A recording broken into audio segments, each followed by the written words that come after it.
we have sufficient pressure on ISIS and al-Qaeda to keep them on their back foot, but if we relieve that pressure, they could be and would likely be resurgent. So let's just fast forward a bit. Let's presume the Taliban is sincere about peace. They enter into a process with the Afghan government. They meet all of our conditions for a full withdrawal in 14 months, although I have a lot of questions about what those conditions are, which I'll hold for the classified setting. But let's presume all of that happens.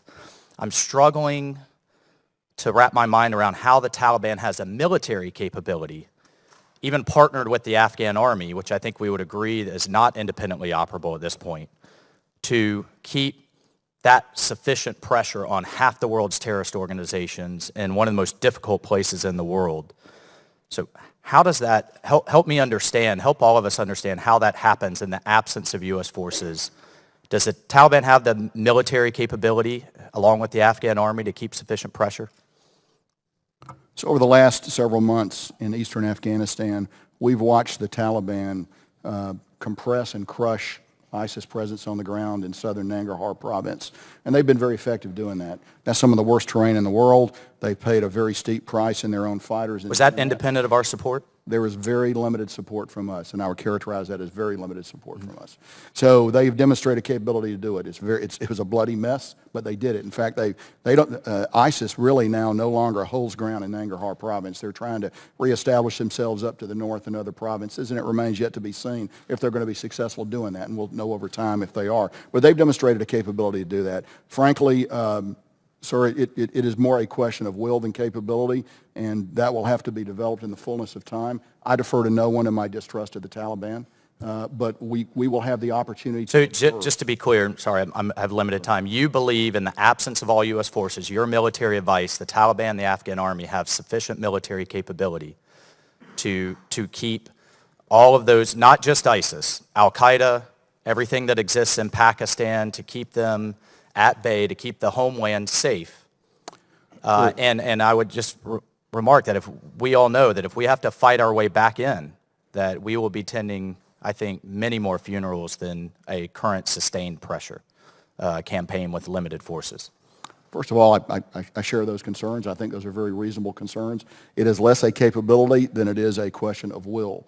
And it's less a question of will against ISIS than it is against al-Qaeda. And those are things that we're just going to have to see in order to believe as we go forward. As conditions are set, or they either meet those conditions or they don't meet those conditions. If we shut down Bagram Air Base, I think it's important to have on the record here, in Syria and Yemen and other places, we have basing capabilities around those countries, whether it's Incirlik, Idlib, Djibouti.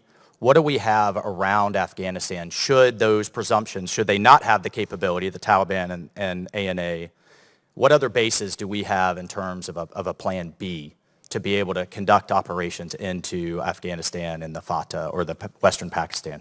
Well, sir, so right now we're executing a withdrawal. In the absence of Bagram. I mean, assuming playing this all out, we withdraw all forces. So we have no plans beyond going to 8,600 right now.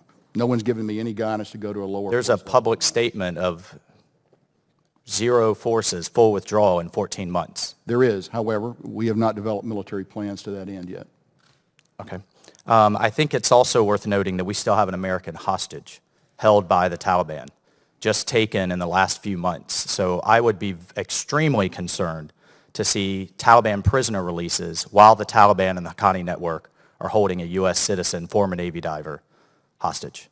And then the last piece, in terms of great power competition, I can't think of another American military base or coalition military base, now that Manas is gone, besides Bagram on China's western flank. Can you talk to the western flank of China and what platforms we have there?